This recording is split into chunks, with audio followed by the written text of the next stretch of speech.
Hello నమస్తే అండి. నేను doctor Greeshma, fertility consultant, 49 fertility centre Kukatpally.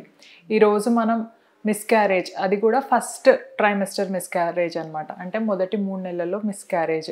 So అసలు ఎందుకవుతుంది, రీజన్స్ అనేవి ఏమై ఉండొచ్చు ఫస్ట్ ట్రైమెస్టర్ మిస్‌క్యారేజ్. సో ఏమన్నా జాగ్రత్తలు తీసుకోవాలా ఇది అవ్వకుండా?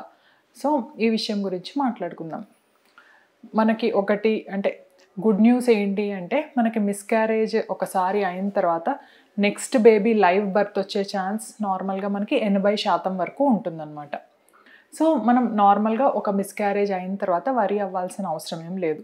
సో మనం అంటే నార్మల్‌గా మనం డేటా ప్రకారం చూసుకుంటే మనకి ఎప్పుడైనా కూడా ప్రెగ్నెన్సీస్‌లో ఫస్ట్ మనకి 26% ప్రెగ్నెన్సీస్, 26% ప్రెగ్నెన్సీస్ మనకి మిస్‌క్యారేజ్ అవుతూ ఉంటాయన్నమాట.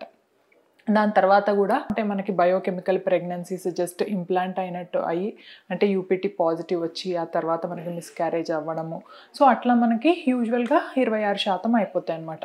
ఆ తర్వాత మనకి ప్రెగ్నెన్సీ డాక్యుమెంటెడ్ ప్రెగ్నెన్సీస్ అనమాట. అంటే స్కాన్ వరకు వెళ్ళి చిన్న శాక్ లాంటివి కనిపించి ఆ తర్వాత మిస్‌క్యారేజ్. సో ఇట్లా కూడా మనకు ఒక 10% ప్రెగ్నెన్సీస్ అట్లా మిస్‌క్యారీ అవుతూ ఉంటాయన్నమాట. ఇప్పుడు మనం చూసుకున్నట్టయితే ఫస్ట్ ట్రైమెస్టర్ అంటే నార్మల్‌గా కూడా మిస్‌క్యారేజెస్‌లో మనకి ఫస్ట్ ట్రైమెస్టర్ మిస్‌క్యారేజెస్ అనేవి ఎక్కువగా ఉంటాయన్నమాట. అంటే మిస్‌క్యారేజెస్‌లో చూసుకుంటే ఆల్మోస్ట్ మనకి 75-80% మిస్‌క్యారేజెస్ అనేవి ఫస్ట్ 3 నెలలు, ఫస్ట్ ట్రైమెస్టర్ అంటే ఫస్ట్ ఈ 10-12 వీక్స్‌లో మనకి జరిగిపోతూ ఉంటాయన్నమాట.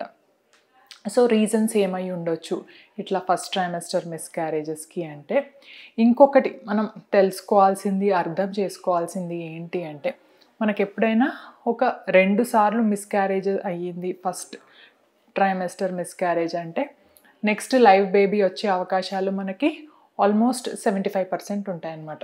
అట్లాగే మనకి 3 సార్లు మిస్‌క్యారేజ్ అయింది అంటే నెక్స్ట్ లైవ్ బేబీ వచ్చే అవకాశాలు మనకి అరౌండ్ 45% వరకు ఉంటాయన్నమాట. సో ఎప్పుడైనా కూడా మిస్‌క్యారేజెస్ అయిన తర్వాత కూడా మనకి లైవ్ బేబీ వచ్చే అవకాశాలు కూడా ఎక్కువే ఉంటాయి మనకి. నెక్స్ట్ వచ్చేసి మనకి రీజన్స్ అంటే ఫస్ట్ అండ్ ఫార్మోస్ట్ రీజన్ ఏంటి అంటే, మనకి క్రోమోజోమ్. అంటే మనకి ఎగ్, స్పెర్మ్ కలిపినప్పుడు మనకి బేబీ అనేది ఫామ్ అవుతుందన్నమాట. అంటే మనకి సగం జెనెటిక్ మెటీరియల్ మదర్ నుంచి, సగం జెనెటిక్ మెటీరియల్ అనేది ఫాదర్ నుంచి వస్తుంది. సో ఈ జెనెటిక్ మెటీరియల్‌లో ఏమన్నా ప్రాబ్లమ్ ఉన్నా కూడా మనకి ఏంటి అంటే, ఆ బేబీని మనకి నేచర్ పరంగా గ్రోత్ అనేది అవ్వనివ్వదన్నమాట. సో అక్కడికక్కడే మనకి మిస్‌క్యారేజ్ లాగా అయిపోతూ ఉంటుందన్నమాట. నెక్స్ట్ ఇంకా వేరే రీజన్స్ ఏమై ఉండొచ్చు. సో అంటే మాక్సిమం ఒక 60% మనకి క్రోమోజోమల్ ప్రాబ్లమ్ వల్ల మనకి మిస్‌క్యారేజెస్ అనేవి జరుగుతూ ఉంటాయన్నమాట. నెక్స్ట్ వేరే రీజన్స్ ఏంటి అంటే, మనకి ఏమన్నా థైరాయిడ్ ప్రాబ్లమ్స్ ఉన్నా కానీ, లేదు మనకేమన్నా ఇమ్యూనలాజికల్ ప్రాబ్లమ్స్ ఉన్నా కానీ, మనకి హై బీపీ అట్లాంటివి ఉన్నా కానీ, లేదు మనకి షుగర్ ప్రాబ్లమ్స్ అట్లా ఉన్నా కానీ కూడా మనకి మిస్‌క్యారేజెస్ అనేవి జరుగుతూ ఉంటాయన్నమాట. నెక్స్ట్ ఇంకొక ప్రాబ్లమ్ ఏంటి అంటే, మనకి లోపల ఇన్ఫెక్షన్స్ లాంటివి ఏదన్నా ఉన్నా, సో మనకి మెయిన్ ఏంటి ఇన్ఫెక్షన్స్ అంటే ట్యూబర్క్యులోసిస్, అట్లాగే మనకి ఇంతకుముందు టార్చ్ గ్రూప్ ఆఫ్ ఇన్ఫెక్షన్స్ అని అనేవాళ్ళు అనమాట. ఇప్పుడు వాటికి అంత పెద్ద ప్రాముఖ్యం లేదు కానీ. సో ఇట్లా ఏమన్నా ఇన్ఫెక్షన్స్ ఉన్నా కూడా మిస్‌క్యారేజెస్ అనేవి అవుతూ ఉంటాయి అన్నమాట. ఇంకా నెక్స్ట్ వచ్చేసి మనకి యూట్రస్‌లో ఏమన్నా ప్రాబ్లమ్ ఉన్నా కూడా, అంటే ఏంటి అంటే యూట్రస్ క్యావిటీ అనేది చిన్నగా ఉన్నా కూడా, లేదు మనకి ఇట్లా అడ్డు గోడలాగా సెప్టమ్ లాగా ఏమన్నా ఉన్నా కూడా, లేదు మనకి ఏమన్నా పాలిప్స్ లాగా ఉన్నా, లేదు మనకి కొంచెం యూట్రైన్ క్యావిటీ లోపల ఫైబ్రాయిడ్స్ లాగా ఏమన్నా ఉన్నా కూడా మనకి మిస్‌క్యారేజెస్ అవ్వడానికి అవకాశాలు అనేవి ఎక్కువగా ఉంటూ ఉంటాయన్నమాట.